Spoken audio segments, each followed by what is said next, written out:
Before the big AAA games take over the holiday season, I played a bunch of indie games. So why not put them together in a little list that's internet friendly?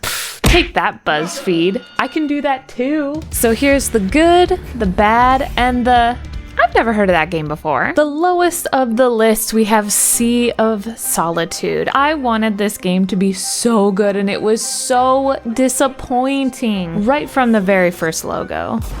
It is literally unplayable on the PS5, so please do not buy this game for the PS5. I did end up dusting off my PS4 in order to play it, but full disclosure, I did not finish it. I was so disappointed by the gameplay and the mechanics. I'm pointing my wand as hard as I can! That I practically wrote a whole TED talk about execution versus concept, when it's appropriate to stop playing a game as a reviewer, and workshopping the mechanics to better push the story and characters. So maybe I'll make that video one day. What do we say to the god of death? Not today. Bottom line, if EA's not gonna try, then neither am I.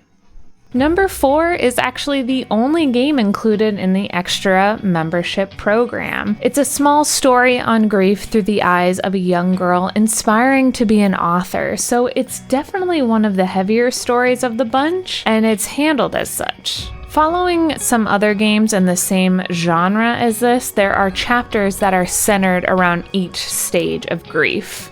But what makes this one a little different is that there are 2 stories happening at the same time. The real world as told in journal entries, which is an interesting platforming experience, and the fantasy world, Astoria, that's heavily influenced by the writer and what's happening in the journals. The world and idea is unique, but its target audience is definitely young kids, or someone's very first game. It's almost teaching the player video game logic. For instance, none of the collectibles are hard to find. A bunch of them are either backward from the starting point or just a few paces above where you need to jump off to continue the story. All the while being extremely raw in its portrayal of grief. You know when you go back and rewatch some of your favorite childhood movies and then realize, Help!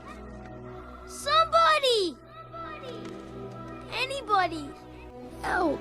oh my god, this is so dark. That's this game. It's pretty much the video game embodiment of the next right thing. I think it can be a very useful tool for kids to process complex things like grief, but for adults, there are much better versions. Trophy-wise doesn't really help matters, as it doubles as baby's first platinum. Very easy, no challenge, cute trophies that may require a guide just so you don't waste time. There's a nice chapter select and a tracker for the fireflies. Plus, you can tell that this is a port from a PC because a lot of the mechanics and puzzle solving are using the analog stick as a mouse. And it has one of the biggest nitpicks I have in game, where you can't use the D-pad during menus. When you port something from the PC, please let us have easy menu navigation, please. The last campfire is about an ember who goes around solving environmental puzzles in order to help other souls find meaning and purpose. Though I think the story gets a little lost in the puzzles, the art is so beautiful and the puzzles so interesting that the story being a little too deep for its surrounding aesthetic doesn't really bother me. This is the definition of a casual platinum. It could be done in one sitting if you'd like. There's no difficulty trophy, however, you do need to be playing on normal to get all of the forlorn. Puzzles and areas can be revisited if needed, and you can just tell that Hello Games wanted to be thought-provoking. One minute someone will be asking the meaning of life, and then the next you're feeding a really big pig. So it didn't quite work for me. It kind of just feels like a tale of two tones.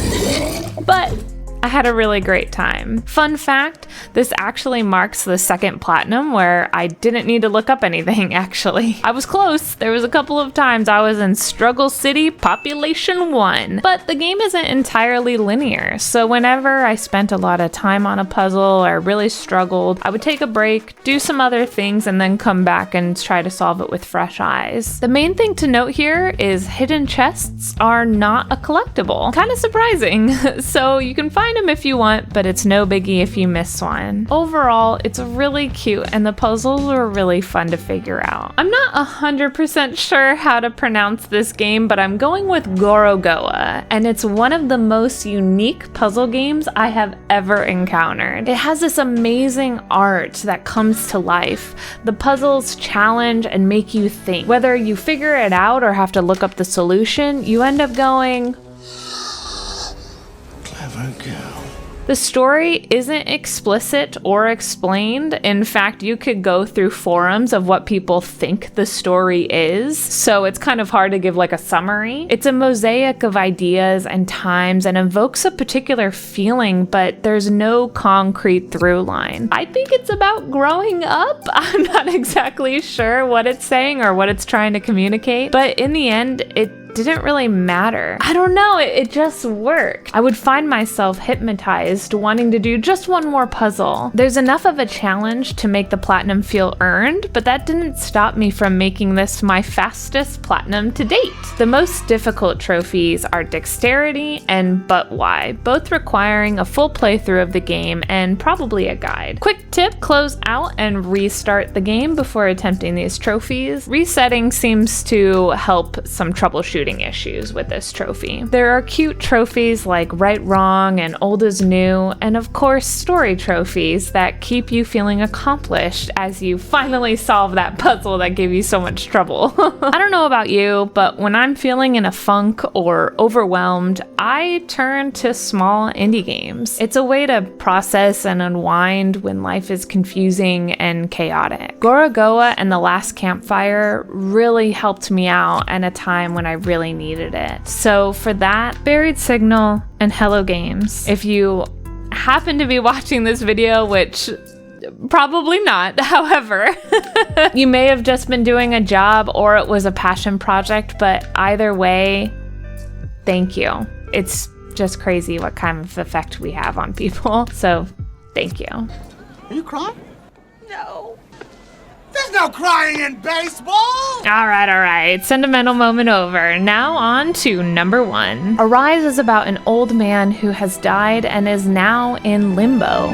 No, not that one. This indeed is a simple story. It's predictable and the mechanics are easy to learn, but that doesn't make it bad or lack depth. This game is stunning. The puzzles and platforming revolve around rewinding, fast forwarding, and pausing time. A very fitting mechanic for someone reliving his life in limbo, wouldn't you say? What really stands out is the level design and the aesthetic. There's this molded clay-like look to everything, which reinforces the simple nature of the game and brings a nostalgic factor to the player. Each level is so dynamically different that your eyes get a feast for each memory. Each level feeds back to a particular emotion, a particular space and time for this man. Joy is about childhood innocence as you hang carefree from bees and jump from flower to flower across a heavenly field. Everything is larger than life. You see details of the dew on the plants and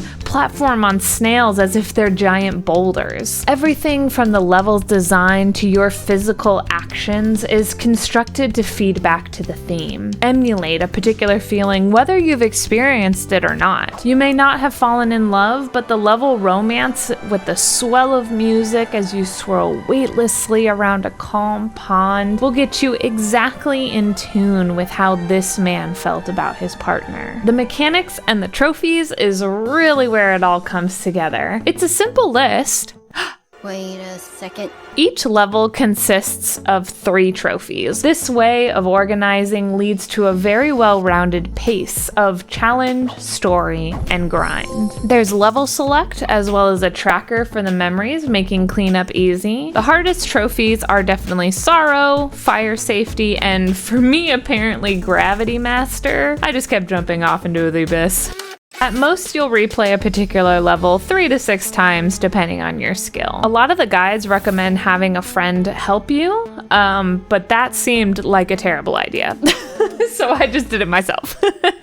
This is what I love about video games. This is art. I could do a whole video essay on these mechanics, and I don't know, maybe I will. Major props to Piccolo Studio. I will play any game you make, I swear. Obviously, I love indie games, and speaking of...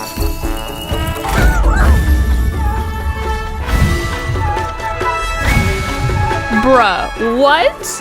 Like, come on. I'm so excited. But in the end, it doesn't really matter.